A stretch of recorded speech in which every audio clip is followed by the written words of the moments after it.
Empire.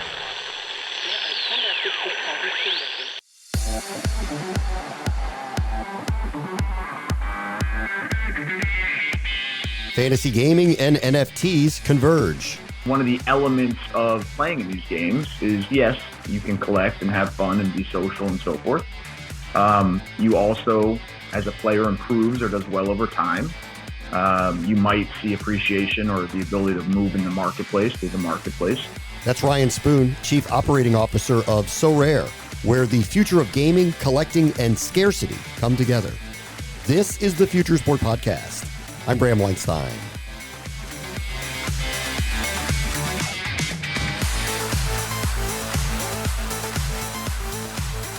Ryan Spoon and I were both in Bristol working for ESPN about a decade ago. He and I were in different worlds, though. His growing the digital footprint and revenue streams of the company. I was part of the SportsCenter family. But his powers for ideation and possibility were evident then at the worldwide leader, often asked to be a front-facing spokesman for all sorts of various new initiatives. The one he is part of now at Sorare is ambitious and already successful worldwide, so catching up, which, as described, was not a surprise.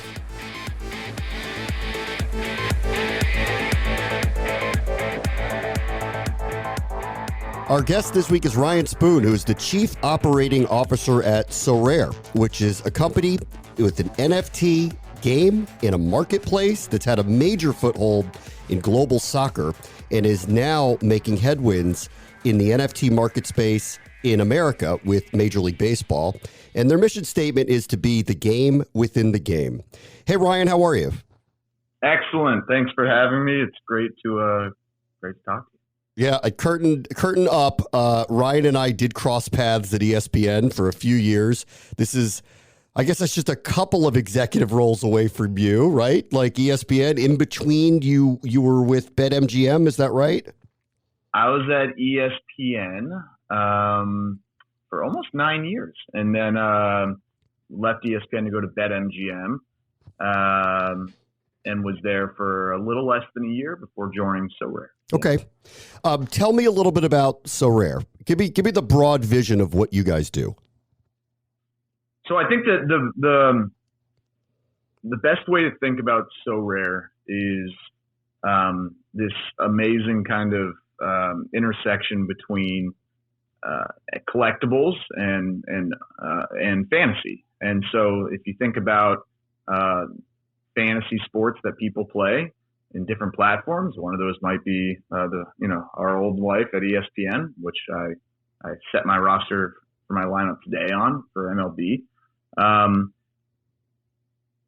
Here, instead of determining who your roster is based on a draft pick order or a randomness each year, the difference is our players own and buy the cards.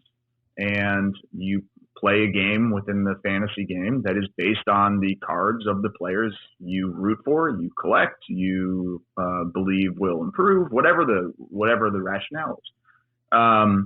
And so it is an NFT-based sports game. And that sports game today exists within soccer really, really well and nicely. I think there's a huge collection of teams and leagues.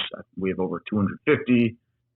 We have almost 2 million people playing the game, and they are buying, collecting, selling, trading these cards and playing these fantasy soccer games, which we run in twice a week games.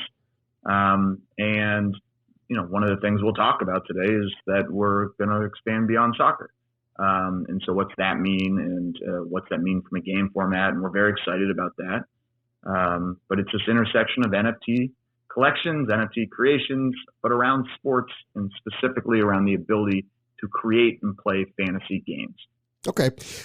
Give me just an example of a game, a current one in soccer. We'll get to baseball in a moment, but give me a current game.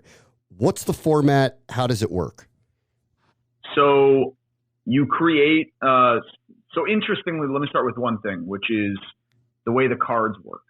And those cards, there are the same number of cards for every player. So if you are Mbappe or Messi, or you are someone who barely sees the pitch, the field, There are 1,111 cards for each player. Why is that important? Because there are different scarcities. There's a 1 out of 1, a 1 out of 10, a 1 out of 100, 1 out of 1,000. But that is a set population that doesn't change. And we have names for those cards. As you can see, our company name is Sorare. Those are rarities. So there's unique, super rare, rare, limited. And as you collect those cards, you then can play in tournaments against other players with cards of that said population. So you're fighting 5 players in a given match week, a goalie, a forward, so on and so forth. And you get just like how you play fantasy elsewhere. You get points based on those scores, movements, etc. And then you place hopefully you place within that population. Now, as you do well, we hold rewards. We hold back a population of those cards as rewards for people who are playing. So one of the elements of playing in these games is, yes, you can collect and have fun and be social and so forth. You also, as a player improves or does well over time, you might see appreciation or the ability to move in the marketplace, through the marketplace. And you could sell or upgrade or however you want to do that. But you also can earn rewards. And then there's this other kind of whole free-to-play component as well. So if you've never played, you go through our onboarding, you get a bunch of common cards, and you can play those games as well, still getting rewards as well. Okay, 1111. I assume there's some kind of mystical reason for the number of 1111. Yeah. I don't know if was your word mythical or mystical? Mystical. I don't know. There's something about that number that feels like that is very well thought through. Yeah, I think you're giving us. I think it is, and yet you're also giving us a lot of credit. Okay. I mean, it works perfectly, and we have two just. And I'm lucky to be a part of it, but we have 2 fantastic founders who had some really core principles that are embedded throughout us. Obviously, the ownership, that is enabled by the NFT, the set populations, the simplicity of some of this. And one of the things that's worked really nicely is this 1, 10, 100, 1,000 population is really easy to grok. It's understandable. But the most important part of it is not that. It is that number is set, and that if you have a card, how many other cards will exist. And that's a really important kind of trait of what NFTs enable, the ownership and the said population. And that allows us to build these games and for the users, the buyers, the players to understand the world they live in. Let me talk about scarcity with you for a moment. We've had a lot of guests on in the NFT space, and I've asked this question. It seems that you guys have thought this through as a core principle of what you are building here. There has been an influx of NFTs and market and all sorts of marketplaces that have come out here in and around sports. As you think through scarcity for longevity of a company like Sorare, how do you kind of think that through? I think scarcity is really important because it gives a framework to us to run these games. It gives a framework to the user to understand said value and to predict and understand kind of how the market and the gameplay will work. Now, I think what's really important for us is there are a bunch of things that NFTs are, and there's a bunch of ways that you can play with NFTs and collect and buy and sell. Some are art, some are communities, some are kind of memorializing a moment, whatever it might be. Those also aren't necessarily the same thing, in the same way that if you open up your phone, your home screen is filled with a bunch of things that have a common name as an app, but are not common beyond that in some regards. And so for us, the NFT is important because it enables the clear, definable ownership cycle. It improves the scarcity. And those things are enablers of our gameplay. And so the NFT really is the enabler. It is the means to play that game. And the scarcity is really important from an understanding of the players, a predictability. If there were an infinite number of Mbappe cards as an example. Yeah. Or as we talk about MLB and upcoming, there are an infinite number of Otani cards. It's a much less interesting game. It's a much less interesting way to play and compete. Yeah. Okay. Tell me a little bit about the partnership with MLB. What are you guys building with them? So we're super excited. Our soccer game is global. Soccer, by definition, is the most global sport. And we have a global footprint. So our user base is very well represented across the globe, including in the U.S. But MLB and the MLBPA, this will be our first U.S. league, full league partnership. Obviously, we have MLS. That's part of, and that we announced that last week. That's part of soccer. But we'll be running with MLB a full dedicated game similar to the structure, right? The players accumulate cards and they play those in a fantasy-like game. And there'll be differences in how the game works because there's differences in the sport. Obviously, one of the great things about baseball is it's very mathematic. It's very rhythmic. It's every team plays 6 games a week, roughly, depending on weather and other factors. But we'll have a balanced, interesting game that matches what makes baseball great on the field and within fantasy, and also in the heritage of the trading card side too. And those things will come together in an MLB offering that will launch later this summer. When you consider releasing new cards, what is it based on? Is it based on a new season? Is it based on changing teams? How do you kind of view that? Good question, important question. So we have seasons, and that exists within soccer, that exists within MLB. There's obviously, I think that's just an important trait no matter what sport or league we launch. Those seasons are the release of cards. Now, how you release within those cards, on day one of the season, we don't release the entire population of a player. That would be a lot to digest as a user base, also as a platform. But that number doesn't change. So, for instance, when a player switches teams, we're not creating an entirely new population of card.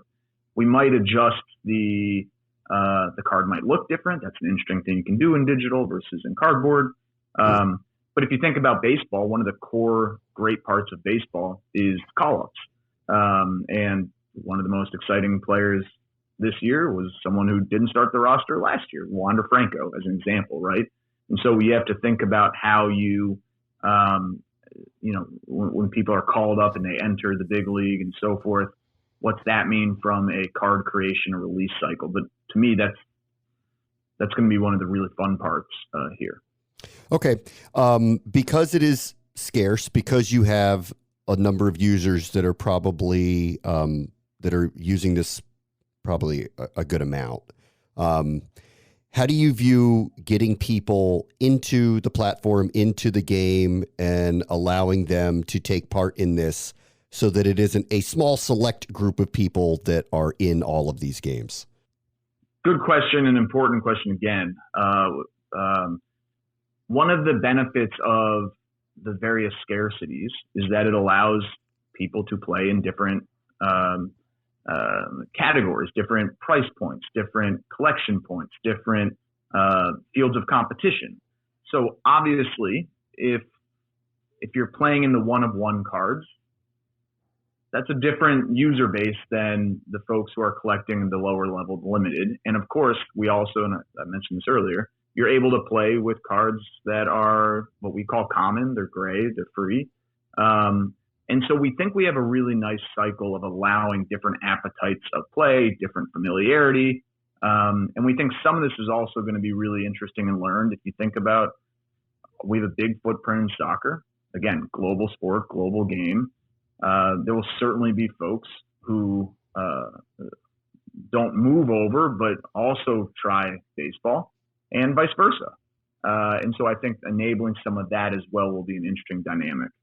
All right. Tell me a little bit about the partnership. When you talk to Major League Baseball, what do they want out of a partnership like this? What do they talk? What's important to them when they say they want to work with you on something like this?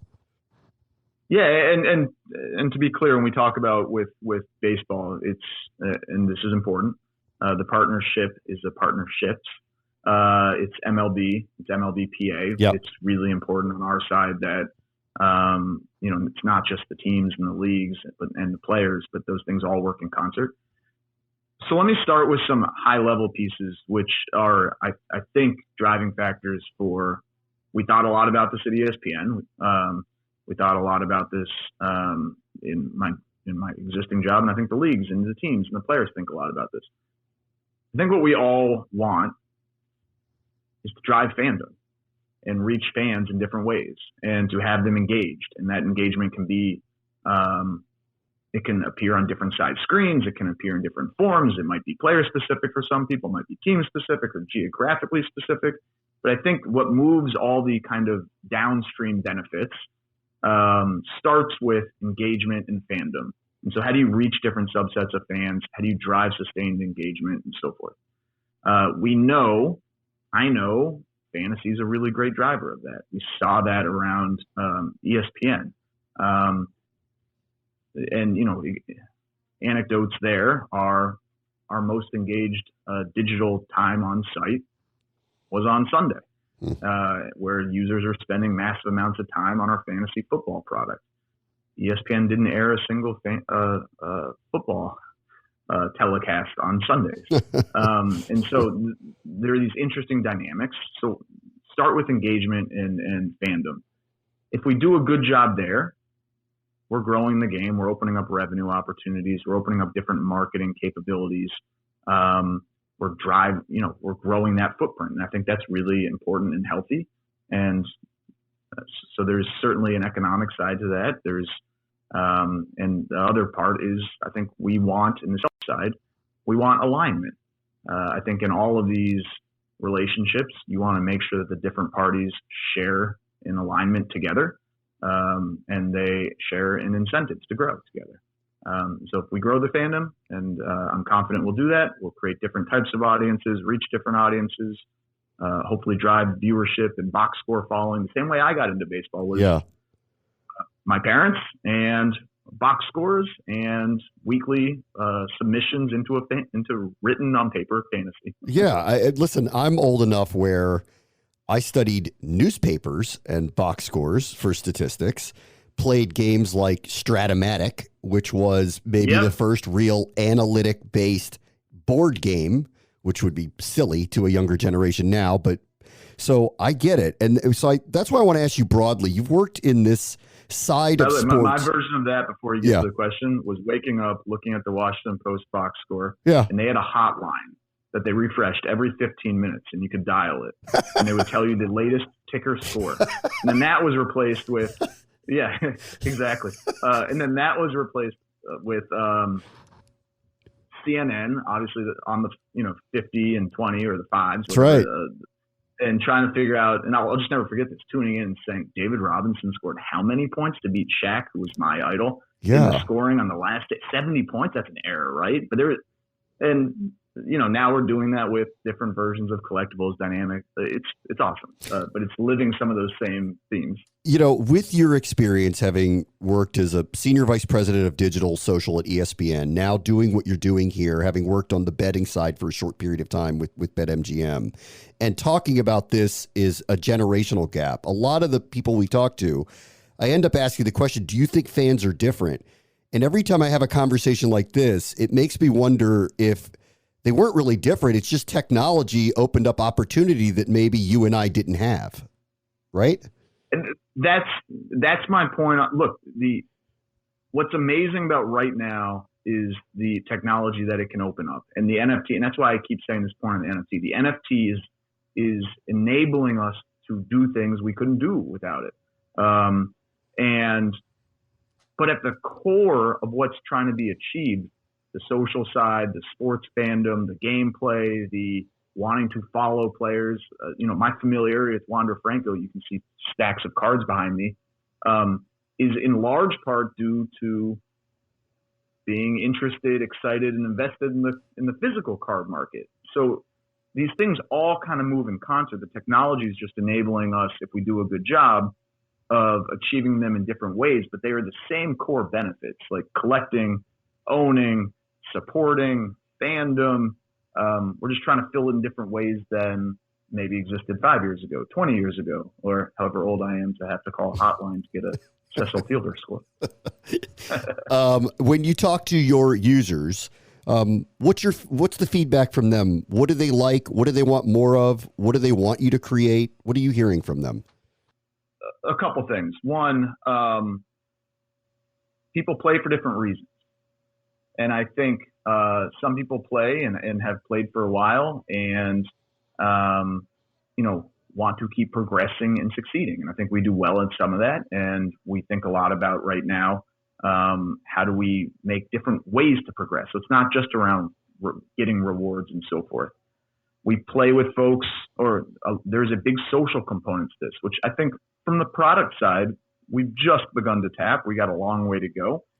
But in New York a couple days ago, there was a meetup of players who seem like they know each other for a while and are meeting for the first time. On Saturday, there was a meetup in Orlando for an MLS event that was like, there's a social component to this. That's the root of sports, right? People love fandom and rooting and playing together. That's what made fantasy at ESPN so fun. Like, I have the same league for 15 years of the same 12 people. And then there's also this side of, and I think we have plans to tap in here, but this is opportunity of moving beyond just that week's gameplay. So if you are, if you're a Nationals fan and you love an upcoming prospect, or you love a certain player, or maybe it's you're a Nationals fan, but you also happen to think Ohtani's amazing. How can we allow you to get enjoyment and play there as a fan and a supporter, and kind of fill that that fandom side, not just the gameplay side? I think we're excellent on the gameplay side, and we have plans to get excellent on the fan, the collecting side. I listened to one of your earlier podcasts with the director from Duke. I went to Duke. I'm a huge Duke fan. Yeah. My card collection behind me is predominantly around, and I think that is it. That might not be the best way to play our game, but that's an interesting angle to say, hey, I love this person. I want to support. I believe Wanderfer. I believe Adley Rushkin is the future. So, all right, last thing. Let me go back to the partnership part of this. Obviously, you spoke about alignment. More engagement matters. You want fans to be into the sport, however, in the modern fashion that it is, in the way that you're doing it. Is there any other side of this where the leagues or the teams or the players are hoping that this incentivizes returning to the stadium, having more live experiences? How do they kind of view that, or does it feel like this is a separate but important part of modern engagement? This is a soft answer, but I do believe, and I think we have reason to see this, and this was a large part of my attraction to BetMGM. It's certainly, what I woke up and thought about every day at ESPN, and I have personal anecdotes as well. But if we do a good job here, you're watching more of the sports. You're following, whether you are doing that digitally, or you're doing that on TV, or you're doing that in stadium, button seat. I think there are going to be, and this is uncomfortable at times for all of us, some of us more than others, but I might watch the Red Sox game tonight because I'm a Bostonian, or because that's who my family roots for. I might watch because I've bet on the outcome.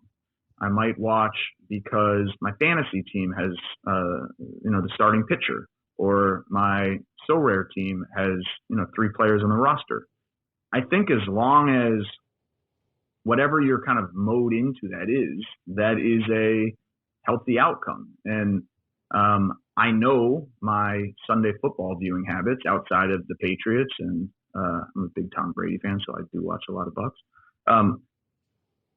But I also watch Red Zone very passionately to watch for the outcomes of my fantasy team. I'm a big Duke fan. We talked about, I have a huge RJ Barrett card collection. I've watched almost I watched over 70 Knicks games this year. I root for the Celtics. That's weird, but it's awesome. Like that's a good thing. It's a different kind of fandom. And so I think if we do a good job, like at the end of all of this, as long as we're all driving fandom and having fun, I think that's a good outcome. Yeah. It just might be different outcomes, maybe different fandom. Yep. Ryan Spoon is the Chief Operating Officer at Sorare. Ryan, it's great catching up with you. Thank you so much for taking the time. Awesome to see you. On the next Future Sport podcast, we'll bring back an old guest who is at the forefront of athletic tracking and analytics. Also looking at new areas to evolve our metrics, right? Like I think each year we go and we do a dive on, what we've seen over the past year, look at some of the data quality and what it's showing and what are new ways to look at it. What are the new visualizations that you can do or kind of putting different metrics together. That's Jim Garofalo, Executive Vice President at Connexon Sports and Media, where we will discuss modern tracking technology and how the information is used for multi-purposes. That will do it for this episode. As always, the future is now. This is the Future Sport Podcast. I'm Bram Weinstein.